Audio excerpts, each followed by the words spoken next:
장례식 날, 내 자식들은 바다에 있었다. 나는 지금 이 이야기를 떨리는 목소리로 꺼낸다. 나이가 들면 기억이 흐려진다지만 그날만큼은 단 한 장면도 지워지지 않았다. 전라남도 고흥, 바다와 논 사이에 조용히 놓인 작은 교회. 낡은 나무 의자에서 나는 꼼짝하지 않고 앉아 있었다. 내 앞에는 남편 문태균의 관이 놓여 있었고 관 위에는 하얀 국화 몇 송이가 고개를 떨군 채 놓여 있었다. 향냄새는 공기 속에 희미하게 떠 있었지만 그보다 더 진하게 느껴진 것은 텅 빈 자리들이었다. 있어야 할 사람들이 없었다. 가장 앞줄, 가족석은 비어 있었다. 나는 몇 번이고 고개를 들어 입구를 바라봤다. 혹시라도 늦게라도 들어오지 않을까, 숨을 헐떡이며 미안하다고 말하며 뛰어오지 않을까. 그러나 문은 끝내 열리지 않았다. 목사님의 기도 소리가 교회 안에 울렸지만 그 소리는 벽에 부딪혀 다시 나에게 돌아오는 것 같았다. 너무 조용했다.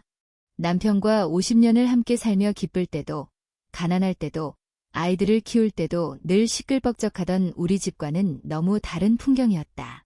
장례가 시작되기 전 나는 휴대전화를 손에 쥐고 몇 번이나 화면을 켰다 껐다 했다. 혹시 메시지가 와 있지 않을까? 혹시 지금 오고 있다는 연락이 아닐까? 그러나 화면에 떠 있는 것은 단 한 줄짜리 문자뿐이었다. 이미 예약한 여행이라 취소가 안 됩니다. 장례 끝나면 연락드릴게요. 그 문장을 읽는 순간 내 가슴 안에서 무언가가 툭 하고 부러지는 소리가 났다. 남편이 숨을 거두던 날 밤 아이들에게 전화를 걸며 떨리는 손으로 버튼을 눌렀던 내 모습이 떠올랐다. 그때도 통화는 길지 않았다. 다들 바쁘다 했고 각자의 사정이 있다고 했다. 남편 문태균은 평생 땅을 일구며 살았다. 새벽마다 논으로 나가 흙을 만졌고 비 오는 날에도 우산 하나 들고 밭을 돌았다. 아이들이 어릴 때는 흙 묻은 손으로 아이들 머리를 쓰다듬으며 사람은 뿌리를 잊으면 안 된다고 말하곤 했다. 그런 아버지의 마지막 길에 그 아이들은 없었다. 나는 그 사실이 믿기지 않아서 분노보다도 멍해졌다. 슬퍼할 힘조차 없었다. 관이 닫히는 소리가 교회 안에 울렸을 때 나는 비로소 울었다. 소리 없이 눈물만 흘렸다. 옆에서 손을 잡아주는 사람도 없었다. 친척 몇 명이 멀찍이 서 있었지만 그들도 무슨 말을 해야 할지 모르는 눈치였다. 사람들은 나를 불쌍하게 바라봤고 나는 그 시선을 견디는 것조차 힘들었다. 남편보다 먼저 세상을 떠나는 것이 차라리 나았을까, 그런 생각까지 스쳤다. 장례가 끝나고 교회 밖으로 나왔을 때 햇빛은 너무 밝았다. 바람은 바다 냄새를 실어 와 내 얼굴을 스쳤다. 세상은 아무 일 없다는 듯 평온했지만 내 안에서는 무언가 완전히 무너지고 있었다. 나는 지팡이에 몸을 의지한 채 천천히 집으로 향했다. 아이들과 함께 뛰놀던 마당, 남편과 나란히 앉아 저녁을 먹던 부엌, 웃음소리가 가득하던 그 집으로 돌아가는 길이 그렇게 멀게 느껴진 적은 처음이었다.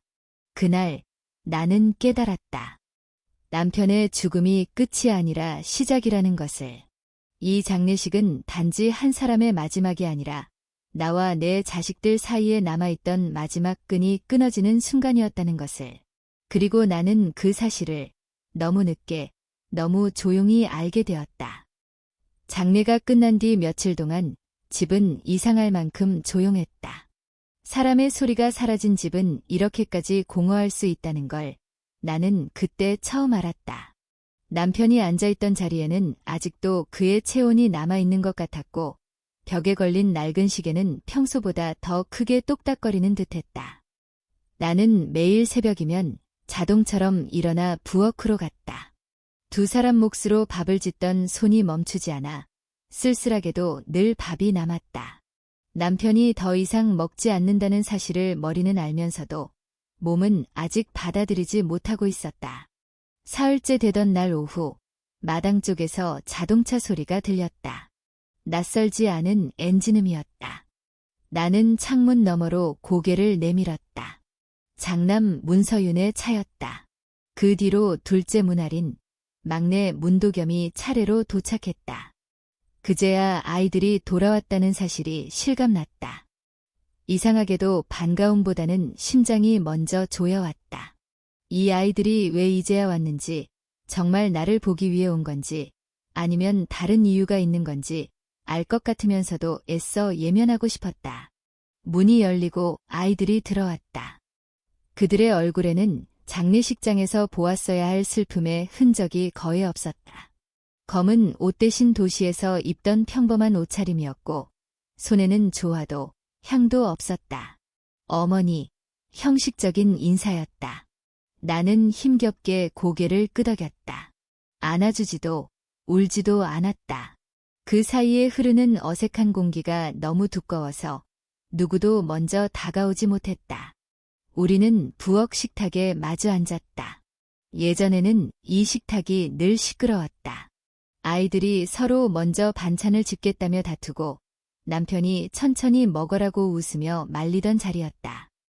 그러나 그날의 식탁 위에는 물컵 몇 개와 차갑게 식은 공기만 놓여 있었다. 잠시 침묵이 흐른 뒤 장남이 먼저 입을 열었다. 어머니, 앞으로 어떻게 하실 생각이세요? 그 말은 안부처럼 들렸지만 그 눈빛은 집 안을 훑고 있었다. 나는 조심스럽게 대답했다. 그냥 여기서 살지. 아버지랑 살던 집이니까. 그 말이 끝나기도 전에 둘째가 말을 이었다. 혼자 계시기엔 너무 크잖아요. 관리도 힘들고. 그 말에는 걱정이 섞인 듯 했지만 나는 그 속에 다른 계산이 숨어 있다는 걸 느꼈다. 막내는 말없이 휴대전화를 만지작거리며 집안 사진을 찍고 있었다. 마치 오래된 물건을 정리하러 온 사람처럼. 잠시 후 대화는 자연스럽게 흘러가듯 그러나 너무 빠르게 본론으로 들어갔다. 땅 이야기, 집 이야기, 통장 이야기. 아버지 명의로 된 노는 아직 정리 안 된 거죠? 이 집은 나중에 팔면 꽤 값이 나올 거예요. 어머니 명의로 바꿔둔 건 상속할 때 복잡해질 수도 있어요. 그 말들을 듣는 동안 나는 내 길을 의심했다. 남편이 떠난 지 며칠 되지 않았는데 아이들의 입에서는 슬픔 대신 숫자와 서류가 흘러나오고 있었다. 나는 여러 번 말을 꺼내려다 삼켰다. 지금은 그런 이야기를 할 때가 아니라고, 조금만 기다려 달라고 말하고 싶었다. 하지만 그들은 기다리지 않았다. 장남은 이미 서류 봉투를 꺼내 테이블 위에 올려놓았다. 어디서 준비해 왔는지 모를 서류들이었다. 어머니도 미리 정리해 두시는 게 좋아요. 나중에 서로 피곤해지지 않게. 그 말은 배려처럼 포장돼 있었지만 나에게는 압박으로 다가왔다. 그 순간 나는 분명히 느꼈다. 이 아이들은 나를 걱정하러 온 것이 아니었다. 아버지가 없는 집, 이제 곧 정리해야 할 재산이 된 이 공간을 확인하러 온 것이었다. 나는 그 사실을 인정하고 싶지 않아 고개를 숙였다. 눈물이 떨어질까봐, 아니면 화가 나서 무슨 말을 내뱉을까 봐 두려웠다. 해가 기울 무렵 아이들은 서로 눈짓을 주고받더니 잠시 나가서 이야기를 하겠다며 마당으로 나갔다. 그들의 뒷모습을 바라보며 나는 혼자 부엌에 남았다. 남편이 생전에 쓰던 컵을 손에 들고 한참을 바라보다가 그제야 조용히 울었다. 소리 내 울지 않았다. 소리를 내면 이 집이 더 비어 보일 것 같아서였다. 그날 밤 아이들은 각자 방을 정해 짐을 풀었다. 오래 머물 생각인 것처럼 행동했지만 그들의 눈에는 집이 아니라 계산서만 비치고 있었다. 나는 방으로 돌아와 남편의 사진 앞에 앉았다. 여보, 당신이 키운 아이들이야. 그런데 왜 이렇게 멀어졌을까? 대답은 돌아오지 않았다. 다만 그날 밤 나는 처음으로 잠들지 못한 채 새벽을 맞았다. 그리고 그 긴 밤 동안 마음속에서 아주 조용하지만 분명한 결심 하나가 자라나고 있었다. 그날 밤은 유난히 길었다. 아이들이 각자의 방에서 문을 닫고 들어간 뒤 집안은 다시 숨을 죽인 듯 조용해졌다. 나는 쉽게 잠들지 못했다. 남편이 살아있을 때는 밤이 되면 서로 말없이 같은 공간에 있다는 사실만으로도 마음이 놓였는데 이제는 그 침묵이 나를 죄어왔다. 천장을 바라보고 누워있자니 낮에 아이들이 했던 말들이 하나씩 떠올랐다. 땅, 집, 통장, 정리, 상속. 그 단어들은 마치 벌레처럼 머릿속을 기어다녔다. 나는 결국 자리에서 일어났다. 시계는 새벽 2시를 가리키고 있었다. 부엌 불을 켜지 않고 조심스럽게 계단을 올라갔다. 남편과 함께 쓰던 작은 서재로 향했다. 그 방에는 여전히 그의 냄새가 남아있었다. 오래된 종이 냄새, 흙 묻은 작업복에서 배어 나오던 냄새, 그리고 겨울마다 피우던 연탄 난로의 그을음 같은 기억들. 나는 책상 앞에 앉아 잠시 눈을 감았다. 눈을 감으면 남편의 목소리가 들리는 것 같았다. 사람이 마지막에 남기는 건 돈이 아니라 어떻게 살았느냐야. 그 말이 가슴 깊숙이 내려앉았다. 나는 서랍을 열었다. 안쪽 깊은 곳에 흰 종이 몇 장과 오래된 만년필이 있었다. 손이 떨렸지만 펜을 쥐었다. 무엇을 쓰려는지는 이미 알고 있었다. 그동안 애써 예면해왔지만 아이들이 집에 들어와 앉는 순간부터 마음속에서는 이미 결정이 내려져 있었는지도 모른다. 나는 숨을 고르고 첫 줄을 적기 시작했다. 글씨는 삐뚤었지만 한 글자 한 글자에 내 삶이 담겨 있었다. 나는 이 집과 땅을 어떻게 읽었는지 떠올렸다. 비 오는 날 논두렁을 고치던 남편의 뒷모습, 아이들이 어릴 적 흙투성이가 되어 웃던 얼굴, 마을 사람들이 힘들 때 서로 나눠 먹던 밥상. 그 모든 기억 속에는 공통된 것이 있었다. 함께였다는 것, 그리고 나눴다는 것. 그런데 지금 내 앞에 있는 아이들은 그 기억을 하나도 안고 있지 않은 사람들처럼 보였다. 나는 유서에 분명히 적었다.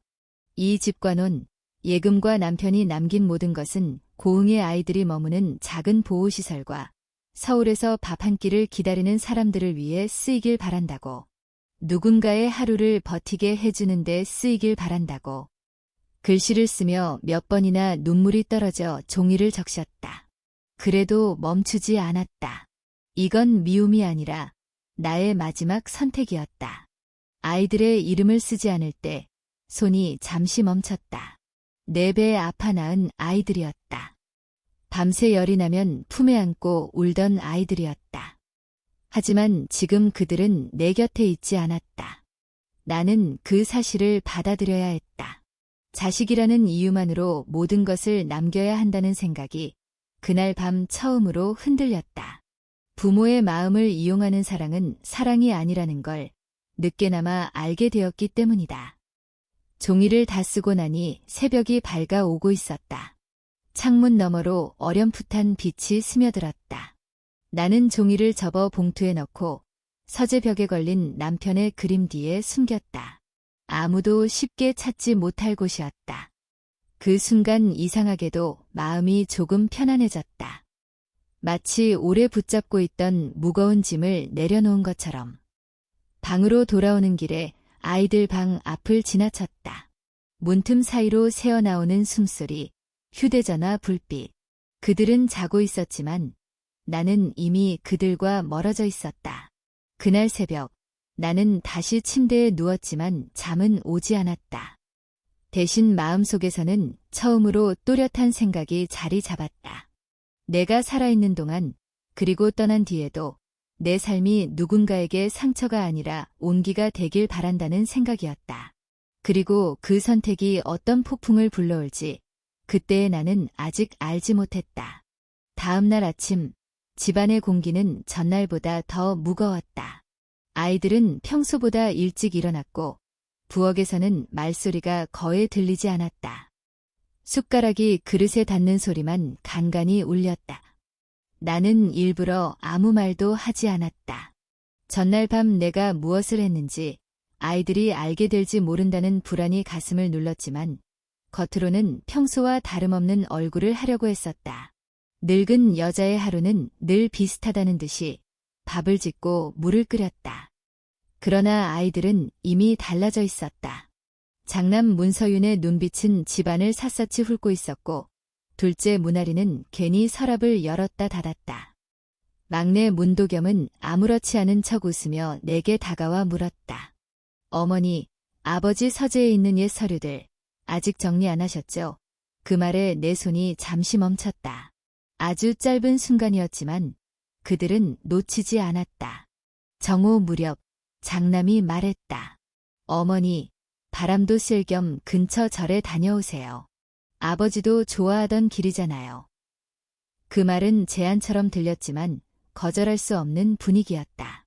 둘째는 이미 내 외투를 가져와 손에 쥐어주었고 막내는 차 열쇠를 흔들고 있었다. 나는 이상함을 느꼈지만 설마 하는 마음이 앞섰다. 이 아이들이 아무리 변했다 해도 나를 해치지는 않을 거라고 믿고 싶었다. 차는 마을을 벗어나 점점 인적이 드문 길로 들어섰다. 논과 밭이 사라지고 오래된 창고와 빈집들이 보이기 시작했다. 나는 창밖을 바라보다가 조심스럽게 물었다. 이 길이 맞니? 대답은 돌아오지 않았다. 차 안에는 묘한 침묵이 내려앉았다. 그 침묵 속에서 나는 등골이 서늘해지는 느낌을 받았다. 갑자기 차가 멈췄다. 낯선 폐가 앞이었다. 문서윤이 내 팔을 붙잡았고 문아린이 낮은 목소리로 말했다. 어머니, 잠깐만 안으로 들어가요. 그 순간 나는 모든 것을 알아차렸다. 아이들의 얼굴에는 더 이상 자식의 표정이 없었다. 오직 초조함과 욕심만이 남아있었다. 안은 차갑고 눅눅했다. 오래 비어있었던 곳 특유의 냄새가 코를 찔렀다. 나는 의자에 앉혀졌고 손목은 거칠게 묶였다. 공포보다 더 큰 감정은 배신감이었다. 아이들이 나를 이렇게까지 몰아붙일 줄은 몰랐다. 문서윤은 종이 한 장을 꺼내 내 앞에 놓았다. 어머니, 그냥 이거에 사인만 하시면 돼요. 그러면 다 끝나요. 그 종이에는 집과 땅을 아이들 앞으로 넘긴다는 내용이 적혀 있었다. 나는 고개를 저었다. 목소리가 나오지 않았다. 눈물도 나오지 않았다. 그저 멍하게 아이들을 바라봤다. 이 아이들이 정말 내가 낳아 키운 아이들이 맞는지 꿈을 꾸는 건 아닌지 헷갈렸다. 문아리는 한숨을 쉬며 말했다. 왜 이렇게 고집을 부리세요? 어차피 나중에 우리한테 올 거잖아요. 그 말은 나를 완전히 무너뜨렸다. 시간이 얼마나 흘렀는지 알 수 없었다. 그들은 번갈아가며 설득했고 때로는 목소리를 높였다. 나는 그 사이에서 점점 작아졌다. 그러나 한 가지 생각만은 놓지 않았다. 남편의 얼굴, 그가 내게 남긴 말, 그리고 내가 쓴 유서. 그것이 나를 붙들고 있었다. 나는 결국 조용히 말했다. 나는 사인하지 않는다. 그 말이 끝나자 아이들의 얼굴이 일그러졌다. 막내가 바닥을 걷어찼고 장남은 이를 악물었다. 그 순간 나는 이 아이들이 더 이상 돌아올 수 없는 선을 넘었다는 걸 느꼈다.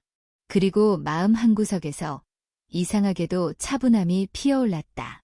무엇이 되든 나는 내 선택을 후회하지 않겠다고 그 폐가의 차가운 공기 속에서 스스로에게 다짐했다. 어둠이 내려앉은 뒤에도 그 폐가는 밤과 하나가 되지 못한 채 숨을 죽이고 있었다. 바람이 스며들 때마다 썩은 나무가 삐걱거렸고 어딘가에서 물방울이 떨어지는 소리가 규칙 없이 울렸다. 나는 의자에 묶인 채 그 소리를 세고 있었다. 하나, 둘, 셋, 숫자를 세지 않으면 정신이 무너질 것 같았다. 아이들은 번갈아가며 내 앞을 오갔다. 설득과 짜증, 회유와 압박이 섞인 말들이 반복되었다.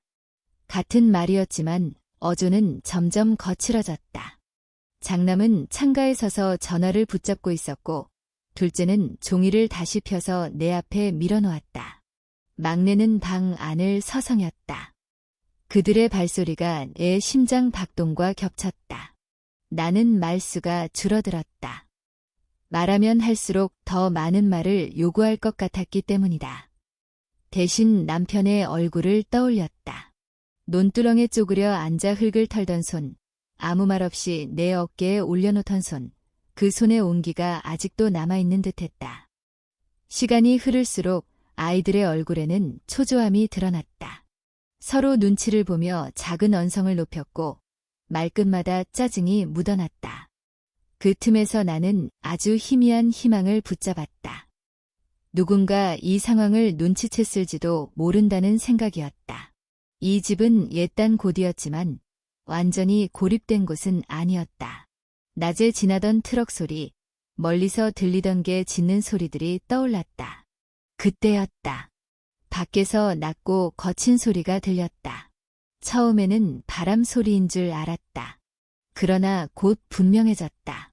개 짖는 소리였다. 가까웠다.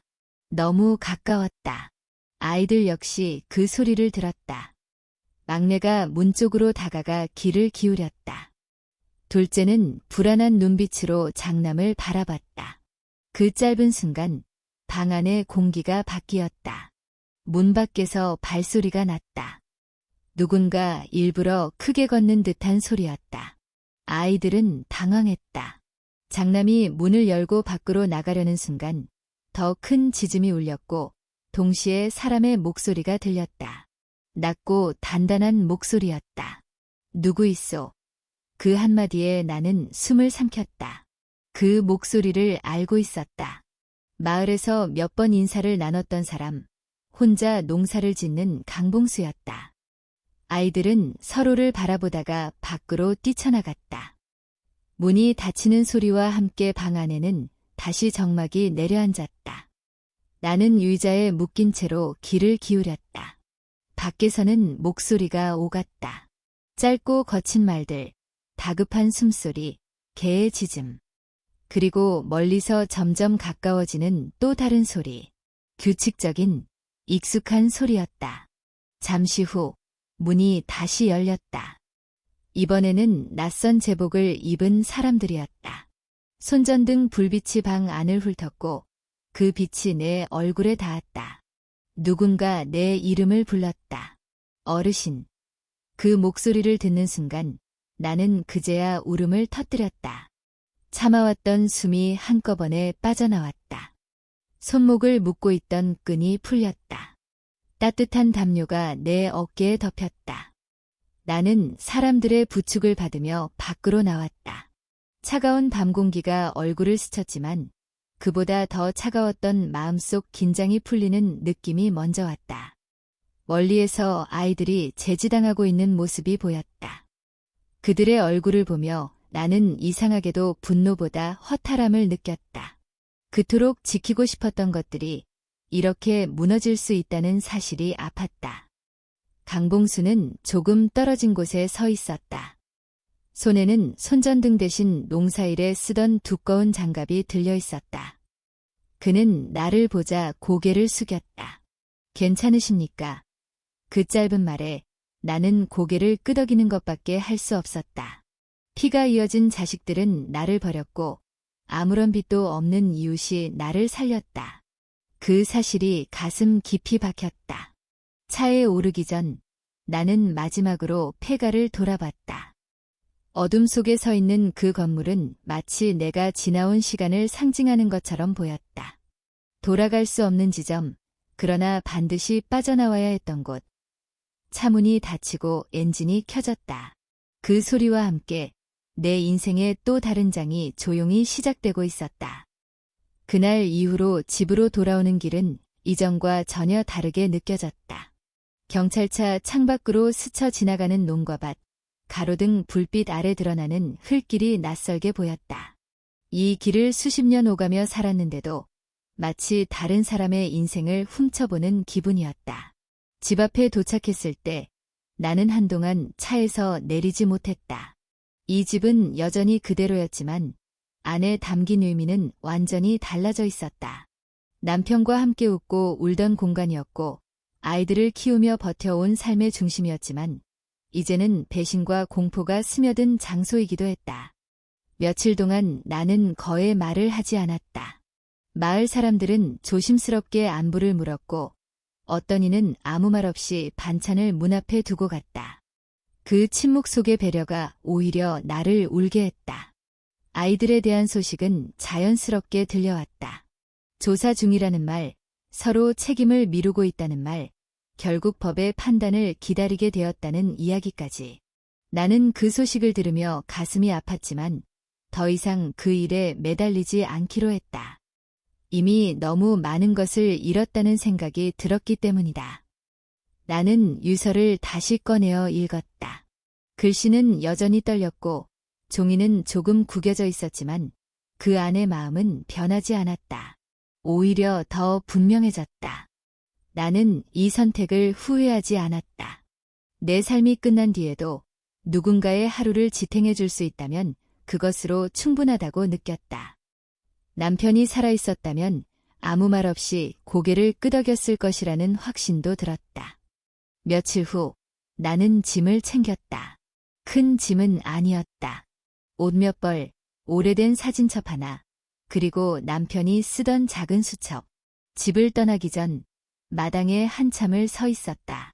아이들이 어릴 때 뛰놀던 자리, 남편이 담배를 피우며 하늘을 보던 곳, 그 모든 기억이 한꺼번에 밀려왔다. 나는 그 자리에 깊이 허리를 숙였다. 작별 인사였다. 서울로 올라간 뒤 나는 무료급식소에서 일을 시작했다. 처음에는 서툴렀다. 많은 사람들, 빠른 손놀림, 쉴 틈 없는 움직임에 숨이 찼다. 그러나 며칠 지나지 않아 몸이 먼저 익숙해졌다. 밥을 퍼주고 국을 나르고 사람들의 얼굴을 바라보며 따뜻할 때 드세요 라고 말하는 일이 내 하루가 되었다. 그곳에는 나처럼 사연을 가진 사람들이 많았다. 말없이 밥만 먹고 가는 사람도 있었고 짧은 인사에 눈물이 고이는 사람도 있었다. 나는 그들 앞에서 더 이상 부끄럽지 않았다. 내 자식 이야기를 꺼내지 않아도 되었고 설명하지 않아도 되었다. 그저 지금 여기서 내가 할 수 있는 일을 하면 됐다. 밥을 나누는 손길 속에서 나는 다시 숨을 쉬는 법을 배웠다. 밤이 되면 작은 방에서 혼자 누워 남편의 사진을 바라봤다. 당신, 나 아직 살아있어. 그렇게 속으로 말하며 하루를 마무리했다. 강봉수는 가끔 연락을 했다. 별다른 말은 없었다. 날씨 이야기, 농사 이야기, 건강 챙기라는 짧은 말들뿐이었다. 그러나 그 말들이 큰 위로가 되었다. 피로 맺은 인연이 아니어도 사람은 사람을 살릴 수 있다는 사실을 그는 몸으로 보여주었다. 이제 나는 늙은 여자다. 많은 것을 잃었고 더 이상 되돌릴 수 없는 시간도 많다. 하지만 분명히 말할 수 있다. 내 인생이 실패로 끝나지는 않았다고. 마지막에 남은 선택이 나를 다시 사람답게 살게 했기 때문이다. 자식들은 내 곁을 떠났지만 나는 세상으로 한 걸음 더 다가갔다. 그리고 오늘도 누군가에게 건네는 따뜻한 밥 한 그릇 위에 조용히 내 마음을 올려놓는다. 그것이면 충분하다.